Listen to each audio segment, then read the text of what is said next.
Nyi Roro Kidul atau Nyai Rara Kidul adalah salah satu sosok supranatural dari cerita rakyat Indonesia. Beliau dipercaya menguasai Laut Selatan. Dalam mitologi Jawa, Kanjeng Ratu Kidul merupakan ciptaan dari Dewa Kaping Telu yang mengisi alam kehidupan sebagai Dewi Padi dan Dewi Alam. Sedangkan Nyi Roro Kidul mulanya merupakan putri kerajaan Sunda yang diusir ayahnya karena ulah ibu tirinya. Namun, masyarakat cenderung menyamakan Nyi Roro Kidul dengan Kanjeng Ratu Kidul.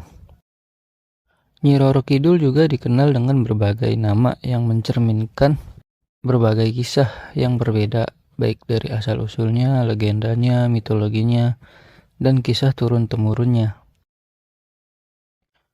Namun beliau lebih sering dipanggil dengan nama Ratu Laut Selatan dan Gusti Kanjeng Ratu Kidul.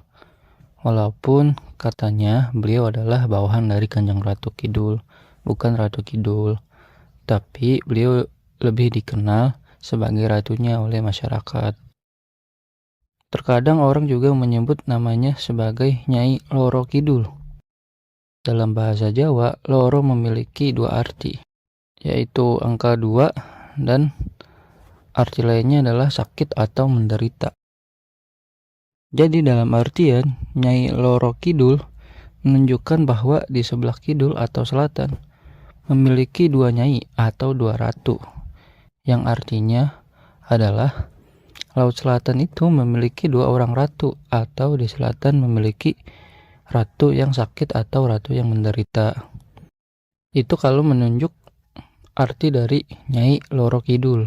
Tapi kalau menunjuk nama Nyai Roro atau Rara Kidul, itu memiliki arti bahwa di sebelah selatan ada seorang gadis yang memimpin, atau di sebelah kidul ada seorang gadis yang memimpin. Karena Roro atau Rara sendiri memiliki arti gadis, maka dari itu memiliki arti demikian kalau menunjuk arti Nyai Roro atau Rara Kidul. Entah mana yang benar antara Nyai Roro Kidul atau Nyai Roro Kidul atau Rara Kidul. Namun ada yang mengatakan bahwa ombak Samudra Hindia yang ganas di pantai selatan Jawa ini sering terjadi badai serta terkadang tsunami. Karena hal itulah kemungkinan masyarakat menganggap Laut Selatan ini sebagai alam spiritual para dewata atau tempat para lembut Laut Selatan yang dipimpin oleh seorang ratu yang kemudian disebut sebagai Ratu Kidul. Maka dari itu ada sebuah kisah Nyai Roro Kidul atau Nyai Roro Kidul ini karena hal itu. Untuk kisah yang menerangkan Nyai Roro Kidul, ada sebuah kisah yang dipercaya bahwa kisah ini adalah asal-usul dari Nyai Roro Kidul. Kisah tersebut adalah kisah dari Dewi Kadita atau Putri Banyu Bening Gelang Kencana. Dewi Kadita adalah seorang putri cantik dari kerajaan Sunda.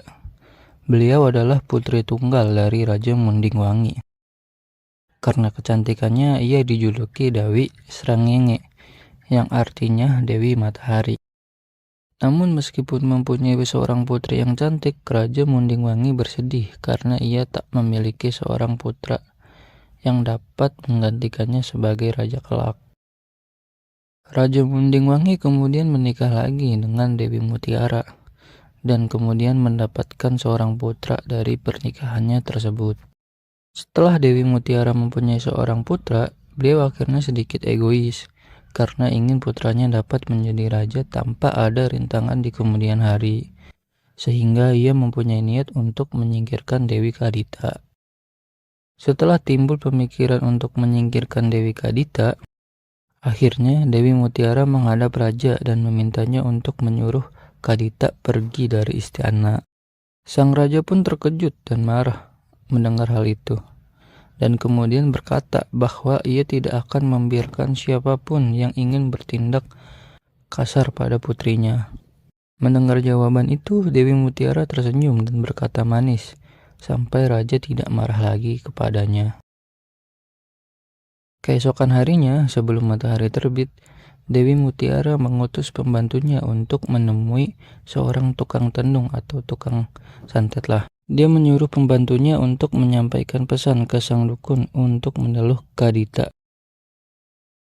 Di saat malam hari tiba, Dewi Kadita merasa gatal-gatal, kemudian tubuh beliau dipenuhi kudis berbau busuk dan penuh bisul. Dewi Kadita pun menangis tak tahu harus berbuat apa. Kabar Dewi Kadita terkena penyakit aneh itu kemudian sampai kepada sang ayah atau kepada raja. Setelah mengetahui hal itu, raja pun ingin mengundang banyak tabib untuk menyembuhkan Kadita. Karena sang raja sadar bahwa penyakit tersebut tidak wajar, pasti berasal dari guna-guna. Namun si pelaku kejahatan yaitu Dewi Mutiara menolak untuk mengundang banyak tabib dan memaksa sang raja untuk mengungsikan putrinya karena dianggap akan mendatangkan kesialan bagi seluruh kerajaan. Setelah mendengar hal itu, sang raja pun kemudian terfikir oleh kata-kata Dewi Mutiara ini, dan sang raja tidak menginginkan putrinya menjadi gunjingan di seluruh kerajaan karena menderita penyakit tersebut. Sang raja pun terpaksa menyetujui usulan dari Dewi Mutiara untuk mengasingkan putrinya dari kerajaan. Akhirnya Dewi Kadita diusir dari kerajaan. Dewi Kadita pun pergi berkelana sendirian tanpa tujuan dan tanpa arah sambil menangis. Dewi Kadita yang mengalami hal itu tidak dendam kepada ibu tirinya, melainkan meminta agar Sah Hyang Kersa mendampinginya dalam menanggung penderitaan yang ia alami. 7 hari dan 7 malam pun berlalu. Akhirnya Dewi Kadita tiba di Samudra Selatan. Air samudra itu bersih dan jernih, tidak seperti samudra lain yang berwarna biru atau hijau.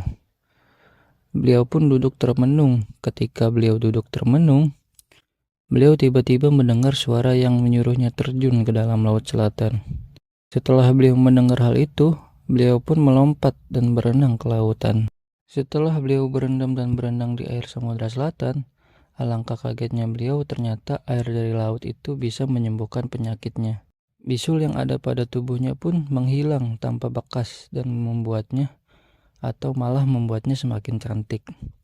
Dewi Kadita pun bahagia karena hal itu. Namun kebahagiaan itu harus terhenti sejenak karena beliau dihampiri oleh beberapa makhluk yang belum pernah ia temui sebelumnya.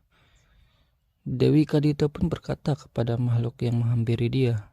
Beliau berkata, "Siapa kalian dan mau apa kalian datang kepadaku?" Para makhluk yang menghampiri Dewi Kadita pun menjawab, "Kamilah yang menyuruhmu terjun ke laut ini, dan selamat datang di kerajaan kami." Dewi Kadita pun bingung dan heran dengan apa yang diucapkan oleh para makhluk itu. Singkat cerita, setelah mereka berbincang, Dewi Kadita pun diangkat menjadi ratu dari Laut Selatan oleh para makhluk itu, yang kemudian Dewi Kadita memiliki kuasa atas Samudra Selatan dan menjadi seorang dewi yang disebut Nyi Roro Kidul yang hidup abadi. Kawasan pantai Pelabuhan Ratu secara khusus dikaitkan dengan kisah ini atau kisah legenda ini, dan legenda ini sangat melekat dalam benak masyarakat. Nah, itu dia guys, salah satu kisah asal-usul dari Nyai Roro Kidul. Sekian video kali ini, sampai jumpa di video selanjutnya.